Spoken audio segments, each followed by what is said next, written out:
Բարև ձեզ։ Այսօրվա մեր հյուրը Արտակ Գաբրելյանն է, ում հետ պետք է խոսենք խաղողի այգիների հիմնադրմամբ, ինչպես նաև հին խաղողի այգիների վերաձևմամբ։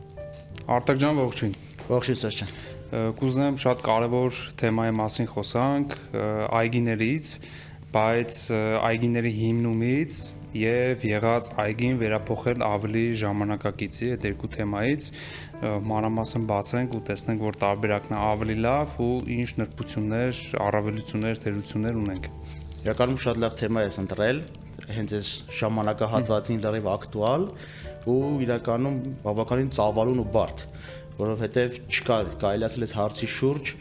քննարկումները շատ են, էլի չկա մի հատ այնց ունիվերսալ բանաձև, որ ասես այս է ճիշտը, այս հենց անում ես ու սա լավ է լինում, իրականում շատ կախված է կոնկրետ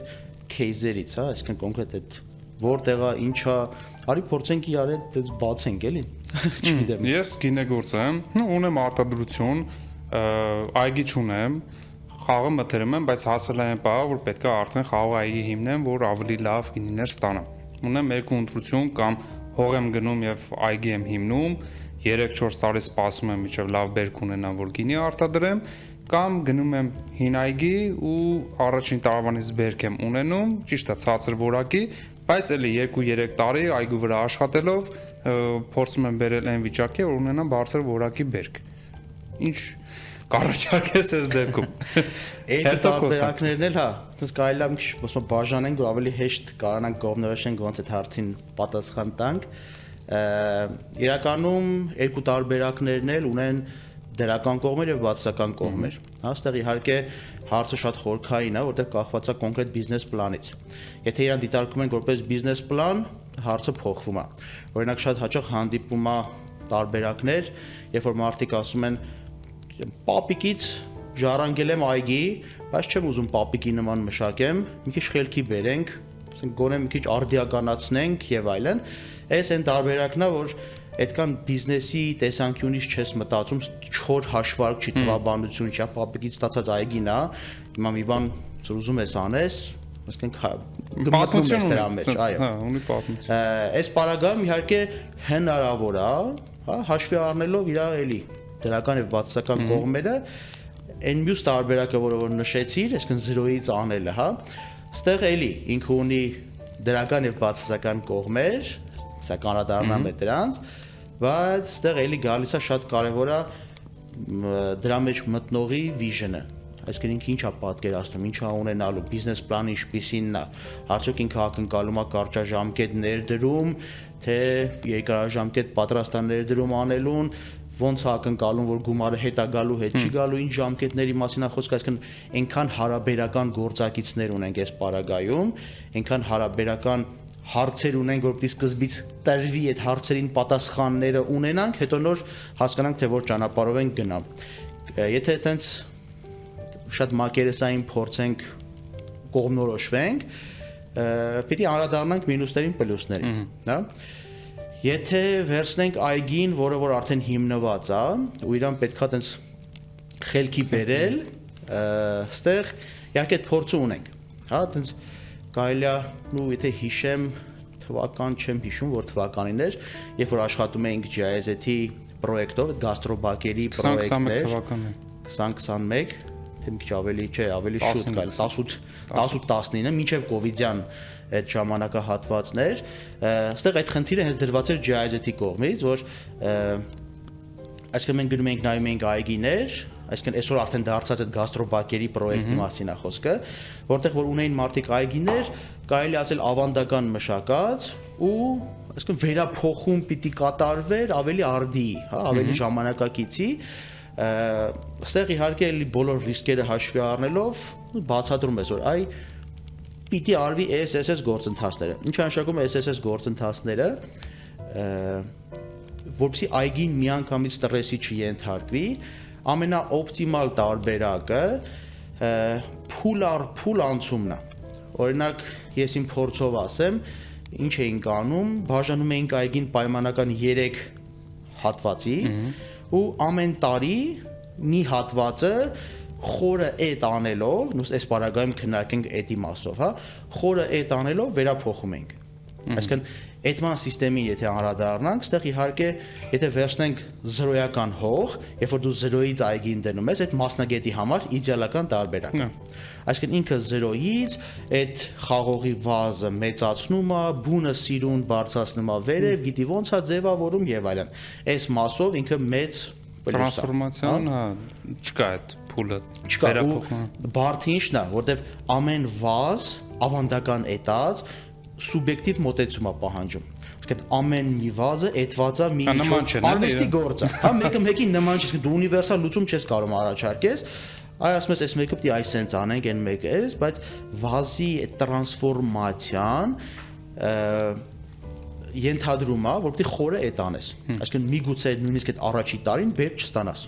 Տակից կտրես օրինակ, որ տակից կտրես կամ այսինքն բունը պահես, ամբողջ բերքատու շիվերը անես կտրես, որ ասենք, նու ոնց լինի վազը բերք կտա, հա, այսինքն, բայց մոտարապես 80%-ով բերքատվությունը կչացնես։ Դրա համար, այսինքն մոտեցումը ինչի էր տենց ընտրվել, որ 3 մասի էինք բաժանել, այսինքն ամեն տարի մի մասը ոնց որ զոհում էիր, մի մասի բերքը զոհում էիր, այն երկու մասը շարունակում էիր, հետո ու 3 մաս 3 տարում։ Այսինքն հերթով ամեն մասը խելքի բերելով արդյունքում ռիսկ մենեջմենտի տեսանկյունից դու մինիմալիզացնում ես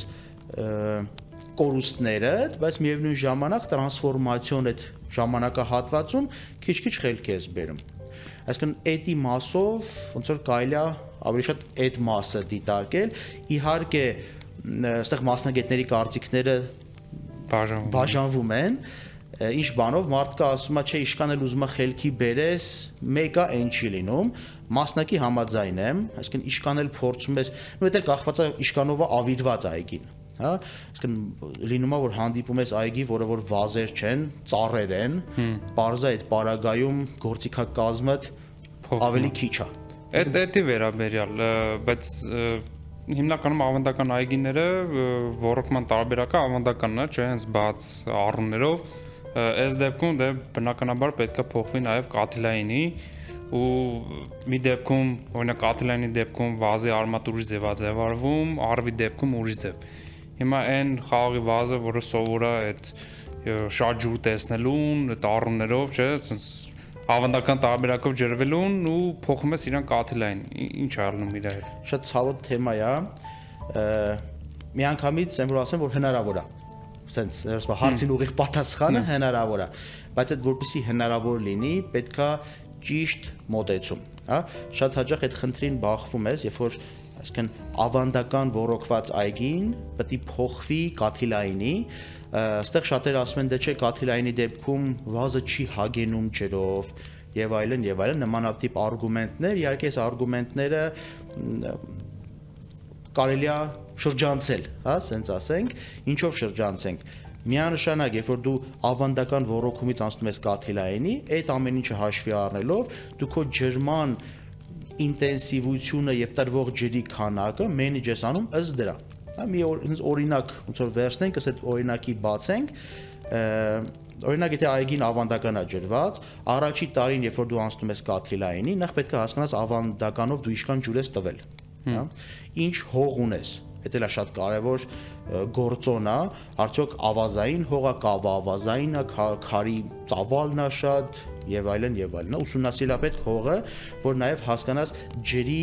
պահունակության աստիճանը, այսինքն ռոռոկվող ջուրի իշքանով է էֆեկտիվ։ Եթե ավազային է, ռոռոկվող ջուրը միանգամից փախնելու է, վազին ավելի քիչ է հասնելու, կավային է, ջրի քանակությունը ավելի երկար է մնալու։ Այս ամեն ինչը հաշվի առնելով կարելի է ճիշտ դիզայն անել քո կաթիլային ռոռոկման գրաֆիկը, հա, schedule-ը, ըստ որի որ դու կարողանաս բավարարես վազին եւ իրան տարի առ տարի, քայլ առ քայլ ոնց որ սովորացնես, որ քեզ ավելի օպտիմալ ջուր եմ տալու։ Այստեղ քիչ ջուր տալու մասին չի խոսքը։ Օպտիմալ ջուր տալու մասին է։ Կորուստները Այո, որտեղ ավանդականի դեպքում, այո, այգին շատ ջուր է ստանում, բայց չի նշանակում, որ այդքան ջուրը վազին պետք էր, կամ չի նշանակում, որ այդ տված ջրի ամբողջ քանակությունը վազի կողմից ջուրացվում է։ Կաթիլայինի դեպքում ավելի թիրախային է եւ ջրի կիրառությունը ավելի ճիշտ է օգտագործվում, հա, ջուրը։ Համել չի նպաստում, չէ՞, դա այլ խոտածածկի առաջացման, այսինքն դա էլ ոնց որ հաջորդ դրական կողմն է, Բայց օրինակ ես իմ փորձով ասեմ, այդ կոնկրետ հենց փորձով կարամ ասեմ, այդ անցումային արել ենք, հա, առաջի տարին օրինակ իհարկե այստեղ շատ կարևոր է թե դու ինչպիսի data ես ունենում։ Այսինքն հողը նշեցինք, հա, նաև շատ կարևոր է արտաքին շրջակա միջավայրից ստացվող ինֆորմացիան։ Այդ ամեն ինչը հեշտ չի միանշանակ, հա, բայց հնարավոր է։ Այսինքն չեմ ուզում շատ խորանամ, ոնց որ տենց հաշվարկային, բանաձևերով եւ այլն, բայց միանշանակ հնարավոր է հաշվի առնելով հողը, հաշվի առնելով արտաքին միջավայրի պայմանները, անելով ճիշտ հաշվարկներ, հասկանալով թե ինչքան ջուր պիտի տաս, որոշես այդ ջրի քանակությունը եւ նաեւ հաճախականությունը, տրվող ջրի հաճախականությունը եւ ջրի քանակությունը։ Սկզբնական ժամանակներում, այո, հաշվարկայինից շատ է տալու, որտեղ քո վազերը, ոնց որ դու նշեցիր, ավելի մեծ արմատային համակարգ են ձևավորել, ու որպեսզի վազը շատ մեծ ստրես չապրի, առաջի տարին շատ է տալիս, երկրորդ տարին մի քիչ ավելի քիչ, երրորդ տարին մի քիչ էլ քիչ, այսինքն 3 տարվա անցումային փուլ նախատեսելով կարելի է ավանդական ոռոգումից բերել կաթիլայինի մինիմալիզացնելով վազի ստրեսը եւ դրան զուգահեռ ընթացող խնդիրները, բայց հնարավոր է միանշանակ։ Հասկացա, այստեղ նաև ուրիշ խնդիր ունենք հողի խնդիրը, չէ՞, օրինակ եթե նոր այգի ես հիմնում, հողը նախապես նախապատրաստում ես խաղողին, իսկ եթե արդեն ունենք հող, որը տարիներով խաղողը վրան աճել, բայց իրականում այդ հողը այդքան էլ ճիշտ հող չի կամ հարմար հող չի, այդ տեսանկյունից ինչ խնդիրներ ունենք։ Ստեղ էլի ոնց որ կարծիքները տարբեր կարա լինի, եթե նայում ենք բիզնես տեսանկյունից, ու արդյունավետության, աշխատանքների օպտիմալացման տեսանկյունից, միշտ ավելի նպատակահարմար է 0-ից սկսել, ուսումնասիրելով հողի տեսակը, կազմակերպելով համապատասխան հողային աշխատանքները, եթե հողի սնուցում է պետք սնուցել հողը, օրինակ մեր իրականության մեջ շատ հաճախ այդ խնդիրը առաջանում է, որովհետև խաղաղագործական ռեգիոններում հիմնականում հողի որակի եւ հողի շերտի, պիտանի շերտի խորության խնդիր կա, հա, օրինակ շատ հաճախ հանդիպում է այդ խորը վար ասվածը կամ հայերեն անունը չգիտեմ, այդ ռիխլենի ասվածն է, փխրեցում ասվածն է, որը որ իհարկե մեծ տեխնիկայի աշխատանք է, որը որ պիտի արվի, եթե դու այգին սկսում ես 0-ից, ճանաչելով հող, ուսումնասիրելով հողը, դու կարաս այդ բոլոր աշխատանքները ի սկզբանե նախատեսես, հողը փխրեցնես, համապատասխան սնուցումը տաս, քո այդ պլանիրովկեն ճիշտ անես, հետագայում խնդիրներ չունենաս։ Երբ որ այգին արդեն տեղում է, ու տենց իմ փորձով էլի կիսվեմ, եղել է տենց դեպք, երբ որ դու գնում ես այգին նայում ես, արդեն դրված այգի է ու հասկանում ես, որ վազերը խնդիր ունեն, որովհետև մոտավորապես 30-40 սանտիմետրից ներքև արդեն քարային շերտ է ու վազերը նվազեն, որովհետև արմատների համար դժվար է ավելի խոր գնալ, այդ հիմնականում առաջի 3 տարում չի նկատվի, հա, այդ խնդրեմը։ Այո, իսկ մինչև արմատային մասան այնքան չմեծանա, այսինքն մարդիկ այգին դրել են, առաջի 3 տարին օքեյ է եղել, խնդիր չի եղել, կարծել են, որ էդ է, ճիշտ ընթանում է, երրորդ տարուց հետո 4-րդ, 5-րդ տարում արդեն սկսել է որոշակի խնդիրների հայտ գալ ու դու գնում ես նայում ես, հասկանում ես, որ ի սկզբանե, քանի որ այգու հողայինը ճիշտ չի արվել, այդ փխրեցումը, հա, օրինակ չի արվել, այսօր վազի արմատները խնդիր ունեն։ Ու քանի որ արդեն ինժեներական աշխատանքները արված է, շպալ, լար, արդեն վազեր, հա, հələ վազերի փոխարինումը խնդրի փոքր մասն է, ավելի դժվար է, քանի որ եւ նյութական ծախս է արված եւ նաեւ մարդկային ռեսուրս է մեծ քանակությամբ կիրառվել, այդքան ինժեներական աշխատանք անելու, այդքանը հանել, նորից հողը ինչ որ հողային աշխատանք անել եւ հետո վերատնկել, այդ աբսուրդային բան է, անիմաստ բան է, հա։ Արդյունքում դու կայնում ես մի հատ հարցի առաջ, որ այ քանի որ ժամանակին այդ բոլոր հարցերը ճիշտ չի նայվել, ճիշտ չի արվել, այսօր ունենք այգի, որը որ նույնիսկ եթե դու ուզում ես վերափոխես, գցես ճիշտ հունի վրա, գրեթե անհնարադառնում, որտեղ այդ շպալերով, լարերով մեծ տեխնիկա չես մտցնի մեջը։ Այսինքն պետք է լրիվ քանդես, հողը նորից բան անես։ Շատ ունենք այդ այգիներ Հայաստանում։ Կա, կա տենց այգիներ, նամանավանդ, հա, տենց այգիներ ունենք, օրինակ սովետի ժամանակ դրվածները հիմնականում դա ոնց որ տենց օրենք էր, անկախ նրանից դրա կարիքը կա չկա, այդ փխրեցումը մեծ տեխնիկայով Ստալինից եւ այլն արվել է, այսինքն սովետի դրված այգիների մեծ մասի հետ նման խնդիր ուզում եմ հիշեմ, որ օրինակ բերեմ, չեմ հիշում հիմա այս պահին, բայց ավելի ասում եմ մեր նորագույն պատմության ընթացքում դրված այգիներ կան շատ, որտեղ որ փորձվել է ինչ-ինչ պայմաններով միգուցե ֆինանսական առումով էկոնոմիա անել եւ այլն, այգին դրվել է ու այսօր երբ որ դու ուզում ես իրան բերես խելքի, այդ խնդիրը առաջացնում։ Այդ մասով նաև կարանք նշենք, նաև ինժեներական աշխատանքները նշեցինք, հա, նույն շպալերը կամ լարերը։ Այդ մասով էլ, եթե խոսում ենք նոր այգի դնելուց, նոր այգի դնելու ժամանակ, եթե ճիշտ ես անում 0-ից, իհարկե այստեղ մի քիչ շեղվելով ասեմ, որ նոր այգին էլ կարելի է սխալ դնել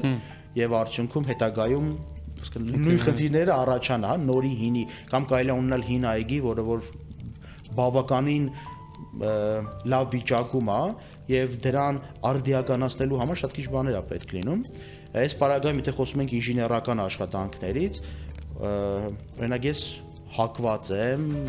կողմ եմ մետաղական շպալերին։ Այն ինչի համար, իրանք ավելի երկարակյաց են, ավելի հեշտ է ընթացիկ աշխատանքները անել, ավելի հեշտ է ավտոմատիզացնել այգին, հա,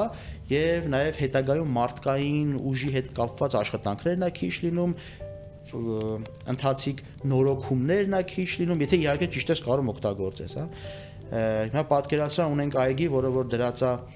բետոնային շպալերով, բետոնային շպալը հողի մեջ, այստեղ նաև խնդիր ունենք վերահսկողության։ Իհարկե այստեղ միանշանակ ասել որ բետոնային շպալը վատ է, չի կարելի ասել, հա։ Ինչի, բայց եթե մենք չունենք վերահսկողություն որակի բետոնային շպալի, եթե չգիտենք ինչպիսի բետոնից է, ինչ մարկայից է, մեջ ինչ կատանկա է գցած եւ այլն, իսկ այդ խնդիրը ունենք, շատ շուտ քայքայվում է։ Համենայն դեպս պրակտիկ այսօր ինչ ունենք շուկայում հասանելի, մեծ մասի մոտ այդ խնդիրը առաջանում է, որ 3 տարի հետո, 4 տարի հետո նամանավանդ ջրի մեջ լինելով, այդ բետոնյա շպալերը շատ հեշտ քայքայվում են, հետո այսինքն անընդհատ նորոգման կարիք է լինում, իսկ այդ ամեն ինչը խնդիր է, հա, որտեվ շատ հեշտ է թվում այդ մի շպալը, ինչ ա եղել, մի հատ բետոնը կհանես, թազան կդնես, այդ իրականում բավականին խնդիր է, որտեվ լարեր ունես, արդեն ձևավորված վազեր ունես եւ այլն եւ այլն։ Մետաղականի դեպքում իհարկե եթե լավն է, հա, շպալը նմանատիպ հարցերը բացառվում, որտեվ ինքը մինիմում 20 տարի հանգիստ օգտագործում ես։ Իսկ խաղողագործության դեպքում այդ ավելի ակտուալ է, որտեղ երբ որ դու այգի ես դնում խաղողի այգի, գոնե մինիմում 30 տարի ուզում ես որ ինքը քեզ ասենք ծառայի, հա, sense։ Այս այդ հարցն է ուզում տա, ընդհանրապես խաղողի այգիների կյանքը ինչքանն է։ Դե գիտենք որ այգիներ կան, որ սովետի ժամանակից 40-50 տարեկան վայոզորում կան նույնիսկ 200 տարեկան վազերով ինչ որ պահպանված տնբային այգիներ, ընդհանրապես կյանքը ինչքան է։ Օրինակ ծիրանի դեպքում հստակ մարդիկ գիտեն, իր օպտիմալ տարիքը այսքան է, մինչև այս տարիքը, խաղողի դեպքում ոնց է։ Շատ հարաբերական է, նայած դու ոնց կմշակես այդ այգին։ Հա, այսինքն ինչքան կբեռնես, ինչքան բերքես ակնկալում, ինչպիսի էդման սիստեմով ես մշակում, արդյոք, չգիտեմ այդ բառը կարելի է օգտագործել թե չէ, այսինքն դու բռնաբարում ես այգին, թե այգուն վերաբերվում ես նորմալ, հա, այսինքն այս տարբեր հասկացողություններ է, շատ հաճախ հանդիպում է նաև երբ որ մարդիկ խաղողագործները ասում են, այս տարի լավ բերք տվեց, հաջորդ տարի բերք չեն ունենում։ Այս խնդիրը, ասես դու վազին ճնշում ես, նեղացնում ես, չգիտեմ, հա, այսինքն ինքը իրան լավ չի զգում։ Եթե վազը իրան լավ ես նայում, լավ ես մեծացնում, բավականին այդ տարիքը, երբ որ ինքը կարա քեզի բարձրորակ հումք տա, բավականին երկար է։ Այսօր մենք ունենք պրակտիկ, ունենք 100 տարեկան այգիներ, որոնց բերքը շատ լավն է, հա։ Եթե պրակտիկից շեղվենք մի քիչ գիտական ու հաշվի առնենք ոչ թե մեր հողակլիմայական պայմանները Եվրոպայի փորձը, ցավոք սրտի մենք չունենք նմանատիպ հետազոտություն մեր հողակլիմայական պայմաններում, որովհետև նման հետազոտությունը պահանջում է մինիմում 5-6 տարի, ցավոք սրտի նման գիտական աշխատանքներ չունենք այդ ժամանակահատվածների վրա, եթե եվրոպականը նայենք, Եվրոպայում մինչև վերջերս, հեսա կասեմ ինչի եմ սենց ասում, որտեղ վերջերս ավելի ուրիշ բանա տրենդային դարձել, այսինքն ծեր վազերը ավելի տրենդային են դարձել, ու այս վերջերս նույնիսկ OIV-ին սահմանեց, թե ինչ է կոչվում old wine ասվածը, այսինքն հին վազ ասվածը հստակ սահմանում տվեց դրան ու հիմա դա դարձավ ավելի տրենդային տարբեր երկրներում մարդիկ հենց ձգտում են ունենալ հին այգու բերքից ցարկած գինին դարձել է միջազգայինորեն ավելի, չգիտես, խի տրենդային, այլ ինքը տրենդ է, հա, այտենց մարքեթինգային է ավելի շատ, որովհետև կարող է լինի հին այգի դրա բերքը լինի շատ վատ, կարող է լինի շատ երիտասարդ այգի դրա բերքը լինի շատ լավ, այսինքն դա միանշանակ չի։ Ըստ եթե նայենք գիտական հոդվածների, սովորաբար ասում է, որ այտենց շատ հոդվածներ կան միջազգային, որ խաղողի վազի բերքը տանկման կամ բերքատվության ժամանակահատվածից գնալով բերքատվությունը լավ որակը աճում է մինչև 30-40 տարի, 30-40 տարվանից մինչև 40-ից 60 տարեկան կարելի է ասել ինչ որ տենց ստաբիլ ուղիղ գծով է գնում, 60-ից հետո սկսում է արդեն գնալով դեգրադացիա։ Այս գիտական ոնց որ բայց արմատակալներով, չէ՞, արմատակալներով, այո, հենց դա։ Դրա համար ես նշեցի, որ մեր հողակլիմայական պայմաններում կամ ավելի ճիշտ կլինի ասել մեր տերուարում նման հետազոտություն չունենք։ Այսինքն միգուցե մեր սորտերի համար այդ չի աշխատում։ Միգուցե մեր սորտերը լինելով ավելի հնագույն, միգուցե իրանք ուրիշ ձև են իրանց զգում, միգուցե իրանց ճիշտ դրսևորելու ժամանակահատվածը ավելի ծեր տարիքում է, կամ միգուցե հակառակը, ասենք բոլորը ենթադրություններ են, այն ինչ որ վերաբերվում է եվրոպական սորտերին իրանց տերուարում, գիտական հանրույթը ասում է ասենց։ Այսինքն, օրինակ եթե պրակտիկ նայենք, այսօր դու Եվրոպայում շատ քիչ տեղերում կգտնես 50 տարեկանից բարձր այգիներ։ Ավելի պրակտիկ եթե նայենք, Գերմանիայի օրինակով ասեմ, շատ շփվելով գերմանացի խաղաղագործների, գինեգործների հետ, սովորաբար 30 տարեկանից ավել չկան այգիներ, պրակտիկ բան։ Կլինեն իհարկե այգիներ, որ էֆեկտիվության եւ մշակելու բարդությունների հետ կապված։ Այսինքն իրանք կարծում են պրակտիկ առումով եմ էլի ասում, որ այսինքն 30 տարին ինքը Իրանը արել է, այսինքն դրանից հետո ինքը պահանջում է ավելի շատ խնամք եւ ավելի շատ ներդրում, քան դրա հետ վերադարձնա։ Այսինքն նոր այգի հիմնելը ավելի ձեռնտու է, քան թե 30-ից հետո, այլ ըստ իրանց։ Ըստ իրանց, այո, պրակտիկ բանով ու տենց կոնկրետ օրինակով եմ ասում, Գայզենհայմում հանդիպել եմ տենց օրինակի, երբ որ բավականին խոշոր ու իրանց բաներով, հա, տենց միջին մեր համար խոշոր, իրանց համար միջին արտադրող, ով որ իր այգին բաժանել էր 5 մասի, չեմ հիշի քանի հեկտար էր, բայց բաժանել էր 5 մասի ու արդեն այգին 20 պլյուս տարեկան էր ու ամեն տարի այդ 5 մասից ամեն տարի մի մասը քանդում էր, տնկում էր, հետո հաջորդ տարի այն մյուսը ոնց որ քանդում էր, տնկում էր, ես այնտեղ ոնց որ եղա այն ժամանակ, երբ որ ինքը երկրորդ մասն էր քանդում ու զարմանքս այն էր, որ տենց այգու մի մասը նոր էր, մյուս մասը նոր տնկում էր, այն մյուս մասը բավականին հին էր։ Այսինքն ինքը 5 տարում մինչև հասնի այն 5-րդին, արդեն առաջին մասը բերքի անցած կլինի։ Այնինքն ցիկլը չի կտրում, բայց այգին refresh անում, ասենց ասած։ Մոտեցում է իրականում ինքը, հիմա ընդունելի չի, մարդիկ մի բան գիտեն եւ անում են, բայց այդտեղ ամենակարևորը, որ այդ իրանց պայմաններում, որովհետեւ 30 տարեկան այգին միգուցե խոնավության, այստեղ նաեւ այդ է խնդիրները, հա, որտեղ 30 տարեկան վազը արմատակալի վրա միգուցե իմունիտետն է պակաս լինում, սնկային հիվանդությունների հանդեպ ավելի քիչ կայուն է լինում, խոնավություն բան որ նայում էի վազերը, հիմա նոր sense ոնց որ պատկերը հիշեցի, այդ հին վազերը նույնիսկ արտաքինից բորբոսային կետեր ունեին, վնասված տեղեր ունեին, հա։ Միգուցե իրանց պայմաններում այդ արդիա մեր հողակլիմայական պայմաններում, մեր տերուարային պայմաններում միգուցե վազը քանի որ մեր մոտ չորային, հա, եթե այս տարվա բանով նայենք, առավել չորային, հա, ու նույնիսկ հին վազը իր սեփական արմատների վրա համենայն դեպս այդ նույն կարգի խնդիրներ չի ունենա ինչ որ եվրոպական շատ տերուարներում։ Հասկացա, այսինքն sense թեման ամփոփելով երկու տարբերակն էլ պրինցիպի հնարավոր է, ճիշտ է, բայց ավելի նախընտրելի է նոր այգի հիմնել, ավելի քիչ աշխատանք տանես, ճիշտ հիմնելու մասին է խոսքը ու ավելի լավ արդյունք ունենաս։ Ընդհանուր առմամբ, եթե խիստ բիզնես հաշվարկներ չես անում։ Այո, այսինքն եթե բիզնեսը դնենք մի կողմ, այո, այստեղ երկու ոնց որ մաս կա դրան, եթե 0-ից ենք անում միանգամից ներդրումը ֆինանսական առումով ինքը իհարկե պահանջում է միանգամից մեծ քանակություն գումարի ներդրման, բայց ստեղ էլ այսինքն մյուս առումներով դու շահում ես, երկարաժամկետի մեջ դու շահում ես։ Հին այգին վերափոխելու տեսանկյունից դու ներդրումները տանում ես մաս-մաս, քիչ-քիչ, բայց այդ process-ը բավականին երկար է լինում, ինքը լինում է քո համար այդպես անընդհատ հոգս, ասենց ասած, 100%-անոց արդյունքը չես, 80%-անոց։ Այսինքն դու անընդհատ քո schedule-ի մեջ ունես խնդիր, որ այգու վրա անընդհատ դիտի ուղեղիդ մեջ է։ Իսկ այն դեպքում մի անգամ ներդրումը անում ես, հիմքը ճիշտ դնում ես, ճիշտ դրած հիմքով շարունակում ես։ Այն դեպքում տունը վերանորոգելու պես է, մի անգամից արեցի, կապիտալը ավելի հեշտ է կան։ Եղավ, շատ շնորհակալություն, շատ ծավալուն թեմա է, գիտեմ որ խոսանք, անընդհատ խոսանք։ Քեզ մերսի, հուսամ էլի կհանդիպենք ու էլի կզրուցենք տարբեր թեմաներից։ Ես շնորհակալ։